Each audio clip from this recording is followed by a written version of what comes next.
ষষ্ঠ শ্রেণীর প্রিয় শিক্ষার্থীরা, গত ভিডিওতে আমি তোমাদের ইউনিট 1 লিসন 10 এর সমাধান দিয়েছি। আজকের এই ভিডিওতে আমি তোমাদের ইউনিট 1 লিসন 11 এর সমাধান দিব। তাহলে চলো দেখি লিসন 11 এর কি লেখা আছে। এখানে লেখা আছে work in pairs or groups, make short conversation on the situation given in the illustration. যার বাংলা অর্থ হচ্ছে জোড়ায় বা দলে কাজ করো, নিচে ছবিগুলো অনুযায়ী ছোট বা সংক্ষিপ্ত কথোপকথন ইংলিশ তোমরা জানো অবশ্যই, কনভারসেশন তৈরি করো। অর্থাৎ তোমাদের লিসন 11-এর 3টা ছবি দেওয়া আছে। 3টা ছবিতে 3 ধরনের অবস্থান দেখানো হয়েছে। দেখো, প্রথম ছবিতে একটি বালক এবং একটি বৃদ্ধ কোনো একটা বিষয় নিয়ে কথা বলছে। দ্বিতীয় ছবিতে আমরা দেখতে পাচ্ছি একটা বৃদ্ধ এবং বালকের ভিতরে কিছু একটা নিয়ে কথা হচ্ছে। এবং তৃতীয় ছবিতেও দেখতে পাচ্ছি দুইজন সহপাঠী অর্থাৎ ফ্রেন্ডস অথবা ক্লাসমেট নিয়ে কথা বলছে। এখন আমরা ফিক্সড বলতে পারি না আসলে কি বিষয় নিয়ে কথা বলছে।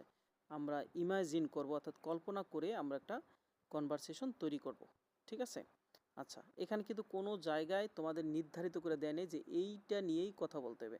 তারা যেই সিচুয়েশনে দাঁড়িয়ে আছে ওই সিচুয়েশনের উপরে ডিপেন্ড করে আমরা 3টা ডায়লগ তৈরি করব। যেমন ধরো, প্রথম বালকটা এবং বৃদ্ধ লোকটি কোন বিষয় নিয়ে আলোচনা করতে পারে তা আমরা ইমাজিন করে একটা বিষয় আমরা তুলে ধরব।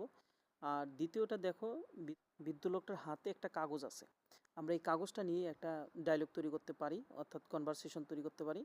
আর তৃতীয়টা, ফ্রেন্ডস বা ক্লাসমেটের মধ্যে কোন ধরনের কনভারসেশন হতে পারে ওইটা চিন্তা করে আমরা আরেকটা কনভারসেশন তৈরি করব। তাহলে চলো দেখি এই 3টা সিচুয়েশনে আমরা কোন ধরনের কনভারসেশন তৈরি করতে পারি। দেখো, এখানে তোমাদের জন্য আমি 3টা সিচুয়েশন অর্থাৎ 3টা পরিস্থিতিতে কি ধরনের কনভারসেশন হতে পারে সেই বিষয়গুলো তুলে ধরার চেষ্টা করেছি। এখানে সিচুয়েশন 1-এ অর্থাৎ পরিস্থিতি 1-এ আমি ধরে নিয়েছি এই বালকটার নাম হচ্ছে রাহুল। তো রাহুল বলছে যে আসসালামু আলাইকুম আঙ্কেল। এবার ওল্ড ম্যান বলেছে, দেখো ওল্ড ম্যান তার উত্তরে কি বলবে, অবশ্যই সে সালামের উত্তর দিবে প্রথমে। ওল্ড ম্যান বলতেছে ওয়ালাইকুম আসসালাম, হোয়াট ইজ ইউর নেম সান। আর এর বাংলা অর্থ হচ্ছে ওল্ড ম্যান বলতেছে ওয়ালাইকুম আসসালাম, তোমার নাম কি বাবা। এবার রাহুল অ্যান্সার দেবে, দেখো রাহুল বলছে my name is Rahul uncle, don't know me. Rahul বলতেছে আমার নাম রাহুল আঙ্কেল, আপনি কি আমাকে চিনতে পারেননি। তোমরা একটা কাজ করো, রাহুলের পর একটা কমা দিয়ে দিও, হ্যাঁ এখানে একটা কমা দিও। আচ্ছা, এবার ওল্ড ম্যান কি বলে দেখো, ওল্ড ম্যান বলছে no dear, what's is your father's name. Bangla অর্থ হচ্ছে ওল্ড ম্যান বলতেছে না ডিয়ার, না আমি তোমাকে আসলে চিনতে পারিনি, তোমার বাবার নাম কি। দেখবা বৃদ্ধ লোকেরা কিন্তু আসলে যখন চিনতে না পারে তখন দেখো বাবার নাম বেশি জিজ্ঞেস করে। ঠিক আছে? তখন রাহুল বলতেছে, দেখো রাহুল কি বলে, my father's name is Abdur Rahman uncle. Old man এবার তার উত্তরে কি বলছে, oh are you son of Rahman, তুমি রহমানের ছেলে। রাহুল বলছে দেখো ইয়েস আঙ্কেল। এবার ওল্ড ম্যান আবার প্রতি উত্তরে কী বলেছে দেখো, ওল্ড ম্যান বলতেছে what class are you reading son. এইখানটায় রিডিং লেখা, এই ছবিটার কারণে একটু আবছা দেখা যাচ্ছে, তোমরা একটু বুঝে নিও। ওকে, আচ্ছা এবার রাহুল বলতেছে দেখো I read in class 6 uncle, আমি ক্লাস 6-এ পড়ি। ওল্ড ম্যান বলছে দেখো মাশাল্লাহ, God bless you my dear. Old man বলতেছে মাশাল্লাহ, সৃষ্টিকর্তা তোমার ভালো করুক, খুব ভালো। দেখবা যে আমাদের মুরব্বীরা যারা আছেন তারা যখন কারোর উপর খুশি হয় তারা দেখবেন দোয়া দেয়। ঠিক আছে? তাহলে এই বৃদ্ধ লোকটাও রাহুলকে দোয়া দিল। আর আরেকটা কথা হচ্ছে, যারা তোমরা অন্য ধর্মের আছো তারা মাশাল্লাহ এখানে দেওয়ার দরকার নেই, তোমরা তোমাদের মন মতো একটা কিছু ওয়ার্ড দিয়ে দিও। ঠিক আছে?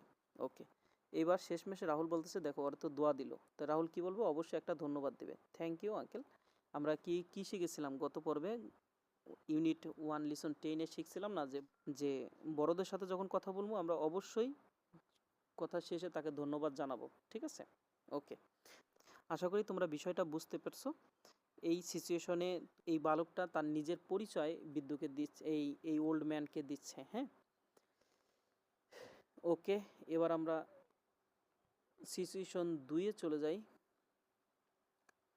ওকে, আমরা সিচুয়েশন 2-এ চলে আসছি। দেখো, সরি, সিচুয়েশন 2-এ আমরা কি কনভারসেশন দিতে পারি। দেখো, সিচুয়েশন 2-এ আমরা ধরে নিলাম এই বৃদ্ধ লোকটি একজন পথিক মানে হয়েছে অন্য কোনো জায়গা থেকে এই গ্রামে আসছে অথবা এই শহরে আসছে।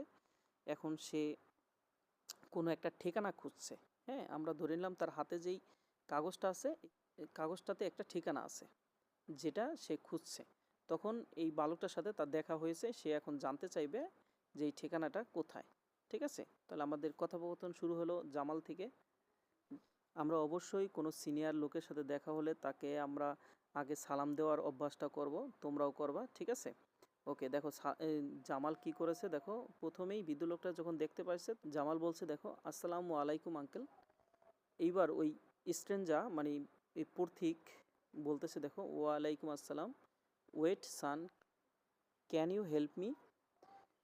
স্ট্রেঞ্জার বলতেছে, দেখো অর্থাৎ এই পথিক বলতেছে, দেখো সালামের উত্তর নিয়েছে প্রথমে ওয়ালাইকুম আসসালাম, এরপরে সে ওই বালকটাকে বলছে ওয়েট, একটু একটু থামো, ক্যান ইউ হেল্প মি, তুমি কি আমাকে একটু সাহায্য করতে পারো। তখন দেখো জামাল তার দিকে ফিরে বলতেছে, জামাল বলতেছে, দেখো of course, how can I help you uncle.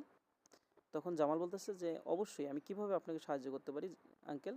এবার স্ট্রেঞ্জার বলতেছে, can you tell me where this house is, যে তুমি কি আমাকে বলতে পারো যে এই বাড়িটা কোথায় বা এই বাসাটা কোথায়। এইবার জামাল বলতেছে, দেখো please go forward up to the bend. এর বাংলা অর্থ হচ্ছে যে দয়া করে আপনি সোজা চলে যান একদম বাঁক আসার আগ পর্যন্ত, অর্থাৎ মোড় আসার আগ পর্যন্ত, মানে মোড়ে গেলেই এই বাসাটা পাবেন। ঠিক আছে, ওকে। স্ট্রেঞ্জার আবার কি বলতেছে, থ্যাংক ইউ মাই ডিয়ার। এই যে এখানে ছবির কারণে বোঝা যাচ্ছে না, এখানে মাই ডিয়ার লেখা। ঠিক আছে, তোমরা একটু বুঝে নিও। ওকে, জামালকে একটা ধন্যবাদ দিলে এবার জামাল কি করবে, অবশ্যই জামাল ধন্যবাদের উত্তর দিবে ওয়েলকাম। তোমরা ওয়েলকাম দিলেই শেষ হয়ে যায়, তারপরও যদি এই শব্দটা দিতে পারো তাহলে ভালো হয়। এই ছবির নিচে এখানে লেখা আছে have a good day uncle, আপনার দিনটি শুভ হোক। ঠিক আছে, এই কথা বলে জামালের কনভারসেশনটা শেষ, জামাল এবং এই স্ট্রেঞ্জার কথা কনভারসেশনটা শেষ হলো। এবার আমরা চলে যাই সিচুয়েশন 3-এ। সিচুয়েশন 3-এ আমরা দেখতে পাচ্ছি, দেখো দুজন স্টুডেন্ট অর্থাৎ সহপাঠী, ওরা কোনো একটা বিষয় নিয়ে কথা বলছে। দেখো প্রথমে আমরা বালিকা দিয়ে শুরু করি। এই গার্ল বলতেছে, হাই হাউ আর ইউ। এই বালিকাটি বলতেছে ছেলেটাকে যে তুমি কেমন আছো। এবার বয় কি বলে, দেখো ছেলেটা বলতেছে, দেখো I am well and you, বলতেছে আমি ভালো এবং তুমি কেমন আছো। এবার গার্ল বলতেছে, দেখো I am also well but need you help, আমিও ভালো আছি, তবে আমার তোমার সাহায্য প্রয়োজন। বালক বলতেছে, দেখো okay, how can I help you. এই ছবির নিচে এখানে ইউ লেখা আছে, হ্যাঁ, হেল্প ইউ, তোমরা একটু বুঝে নিও। ওকে, এবার গার্ল বলতেছে, দেখো I need your help in math and English, আমার গণিত এবং ইংলিশে তোমার সাহায্য প্রয়োজন। এবার বয় কি বলে, দেখো ইউ মে টেল মি, তুমি আমাকে বলতে পারো। এইবার গার্ল বলতেছে, দেখো হুইচ আর্টিকেল, তার সমস্যাটা বলতেছে, দেখো which article is used at the before of the Pacific ocean. এইখানে প্যাসিফিক ওশেন লেখা আছে, হ্যাঁ, প্যাসিফিক ওশেন মানে হয়েছে প্রশান্ত মহাসাগর। সম্পূর্ণ সেন্টেন্সটির বাংলা দ্বারাই হচ্ছে কোন আর্টিকেলটি প্রশান্ত মহাসাগরের পূর্বে বসে। ঠিক আছে, ওকে। বয় বলতেছে, দেখো it is not so tough, অর্থাৎ প্যাসিফিক ওশানের পূর্বে আর্টিকেল দা বসে। দেখো বালিকাটার দ্বিতীয় প্রশ্ন করছে, how many prime numbers are there between 1 to 100, যে বাংলা অর্থ হচ্ছে 1 থেকে 100-র মধ্যে কতগুলো প্রাইম নাম্বার রয়েছে। প্রাইম নাম্বার মানে হচ্ছে মৌলিক সংখ্যা রয়েছে। হ্যাঁ, বালকটি অ্যান্সার দিচ্ছে, দেখো ইট ইজ 25, অর্থাৎ আমরা কিন্তু অনেকেই জানি এটা, যে 1 থেকে 100-র মধ্যে 25টা মৌলিক সংখ্যা রয়েছে। ঠিক আছে, না জানা থাকলে আজকে জেনে নাও। ওকে, এবার গার্ল সর্বশেষ তার দুটি উত্তরই পেয়ে গেল। এবার গার্ল কি বলে দেখো, থ্যাঙ্কস মাই ফ্রেন্ড। এবার বালকটি তার উত্তর দিল ওয়েলকাম, অর্থাৎ সে তার যখন সাহায্য পেয়ে গেল এখন সে তাকে একটা ধন্যবাদ দিল এবং সে ওয়েলকাম জানাই দিল। তাহলে আমরা এই তিনটা সিচুয়েশনে আমরা কি কথা হতে পারে তা আমরা আমার মতো করে আমি লিখে দিয়েছি। তোমাদের ভালো লাগলে এখান থেকে তোমরা নিতে পারো এবং লিখতে পারো, পড়তে পারো। ঠিক আছে, আজ আর নয়, দেখা হবে পরের ভিডিওতে ইনশাআল্লাহ।